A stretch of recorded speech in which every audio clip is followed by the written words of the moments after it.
और जो भी शक्ति संतुलन है वो भारत के पक्ष में एक पलड़ा जो है वो झुक जाता है, क्योंकि रफाल अपने हथियारों की बदौलत और अपनी कैपेबिलिटीज की बदौलत एक इतना जबरदस्त एयरक्राफ्ट होता है कि जिसका जवाब चीन के पास भी नहीं है, पाकिस्तान की तो खैर बात ही क्या की जाए। और नॉर्थ इंडिया के किसी भी एयरबेस पर अगर वो ऑपरेट कर रहा है, अम्बाला बहुत ही बढ़िया एयरबेस है उसके लिए, क्योंकि यहाँ से उसको चीन की सीमा पर और उस इलाके में जाने में बहुत कम वक्त लगेगा। मुश्किल से 300 किलोमीटर का ये 300 नॉटिकल माइल के आसपास ये पड़ेगी ये जगह, और जो कि इसकी रेंज के बहुत ही अंदर है। उसके विपरीत चीनी वायुसेना को अपने जिन एयरबेसेस से ऑपरेट करना है, चाहे वो नगरी गुरगुनसा हो, चाहे वो काशगर हो, चाहे वो होतान हो, वो सभी ऐसे इलाके में है जहाँ पर एयरक्राफ्ट की कैपेबिलिटी और जो सामान जो भार उठाने की क्षमता है, दोनों पर असर पड़ता है। तो इसके लिए या तो जहाज को एयरक्राफ्ट को अपना ईंधन कम करना पड़ेगा जिससे उसकी रेंज कम हो जाएगी, या हथियार कम करने पड़ेंगे जिससे उसकी मारक क्षमता कम हो जाएगी।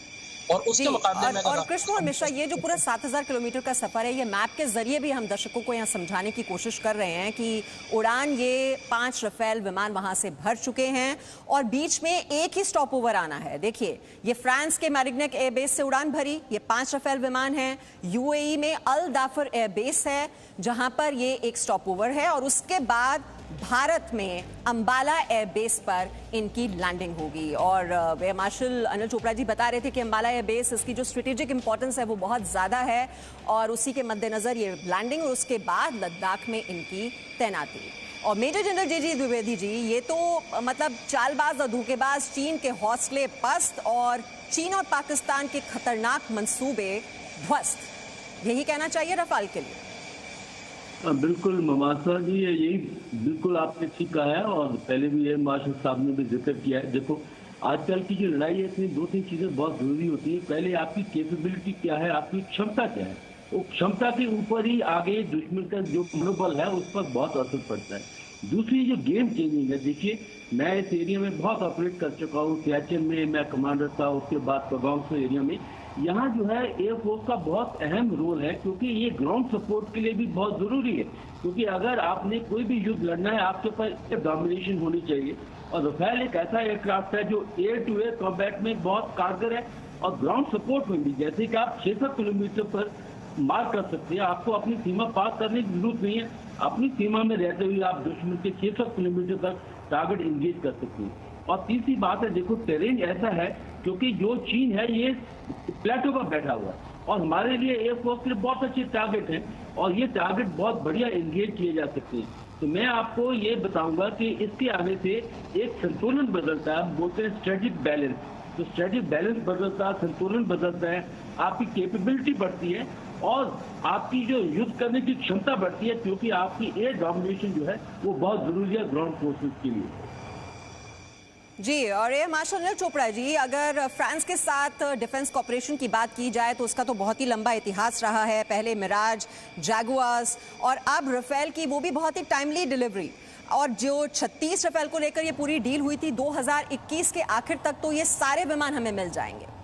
और जो हैमर मिसाइल के लिए जो हमने ऑर्डर्स दिए हुए हैं, जब वो इसमें लग जाएंगे तो और भी ज़्यादा ताकत होगी। अब चाहे वो मिटियोर मिसाइल की बात की जाए, स्कैल्प मिसाइल, वो तो पहले हैं ही। हाँ बिल्कुल, देखिए फर्स्ट मैं आपको बताऊं, जो हमारा फ्रेंच कनेक्शन है, मैं इसको फ्रेंच कनेक्शन बोलता हूं, इंडियन एयरफोर्स का और फ्रांस का, और नेवी ने भी फ्रांस से जहाज खरीदे हैं, वो बहुत पुराना है। 1950s में हमने एक तूफानी जहाज खरीदा था, ऑरेगन। 70 जहाज खरीदे थे हमने ऑरेगन। उसके बाद हमने मिस्टियर खरीदे, 105 जहाज हमने मिस्टियर खरीदे। ये एंड 50s में आने शुरू हुए थे, और 60s में 65 और 65 के वॉर में उन्होंने बहुत एक्शन लिया। उसके बाद फिर मिराज 2000, और मिराज 2000 आज भी इंडियन एयरफोर्स के लिए एक चॉइस वेपन प्लेटफॉर्म है, चाहे वो बालाकोट था, चाहे वो कारगिल था, जब भी था तो मिराज को यूज हुआ। तो इसलिए ये इंडिया और फ्रांस का जो कनेक्शन है, फ्रांस ने हर जगह, हर फोरम में, चाहे वो यूनाइटेड नेशंस है, न्यूक्लियर ग्रुप है, हर जगह फ्रांस ने इंडिया को हमेशा सपोर्ट किया। इसलिए French have been security point of view great team for India. दूसरी बात, ये जो हैमर मिसाइल अब खरीदने हम चाह रहे हैं, ये हैमर पहले से रफाल में इंटीग्रेटेड थी।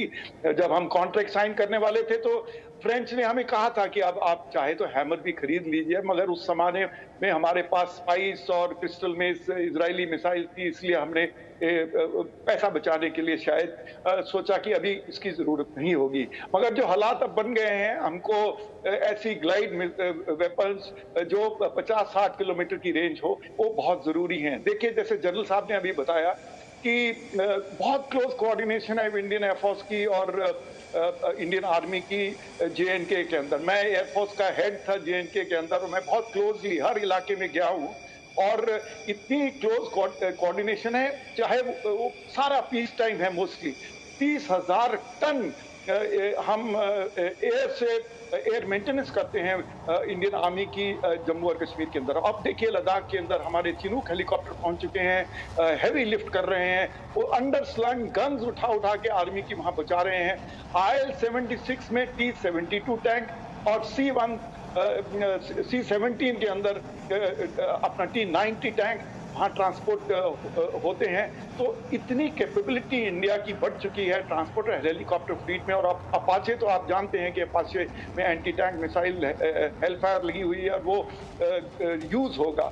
नाउ हैमर जैसी मिसाइल आर्मी के बहुत इंपॉर्टेंट टारगेट्स को इंटरडिक्ट करेगी। एयरफोर्स के भी बहुत टारगेट, कोई रेडार होगा उसको हैमर उड़ा देगी, कोई इंपॉर्टेंट ब्रिज है जो इंडियन आर्मी चाहेगी कि हम उसको उड़ा दें, उसको उड़ा देंगे, कोई बटालियन हेडक्वार्टर या ब्रिगेड हेडक्वार्टर उस इलाके में बनाएंगे, उसको उड़ा दिया जाएगा। तो हैमर मिसाइल जिसकी रेंज अराउंड 60 किलोमीटर के करीब है उस हाइट के ऊपर, तो ये एक बहुत बड़ी क्षमता होने वाली है। और मुझे बहुत गर्व से कहना चाहता हूं कि इंडियन आर्मी की जिसकी स्ट्रेंथ अभी तकरीबन डबल हो चुकी है और इंडियन एयरफोर्स की भी स्ट्रेंथ काफी बढ़ रही है और उस इलाके के अंदर बहुत क्लोज कोऑर्डिनेशन के साथ और बहुत सपोर्ट के साथ काम कर रही है। जी बिल्कुल, भारतीय वायुसेना की जो ऑपरेशनल कैपेबिलिटी है, जो क्षमता है, काबिलियत है, वो 2 गुना कम से कम बढ़ जाएगी जब भारतीय वायुसेना में शामिल कर लिया जाएगा राफेल विमान को। और ये 5 राफेल विमान जो कि उड़ान भर चुके हैं और अब ये इंतजार खत्म होने वाला है। बुधवार को लैंडिंग होगी इन 5 राफेल विमानों की। एक छोटे से ब्रेक के लिए यहाँ पर रुक रहे हैं, लौटते हैं जब। और उससे पहले कि हम ब्रेक लें, ये देखिए, ये 3 तस्वीरें एक बार फिर से आप देख लीजिए, क्योंकि ये तस्वीरें आज गौरव बढ़ाने वाली हैं, भारत के शौर्य को बढ़ाने वाली हैं। आज फ्रांस से उड़ान भरी है राफेल जेट विमानों ने। UAE में इनका ठहराव होगा, बस एक स्टॉप ओवर है और बुधवार को भारत पहुंचेंगे ये 5 राफेल विमान। इन तस्वीरों के साथ एक छोटा सा ब्रेक फॉर लॉन्च।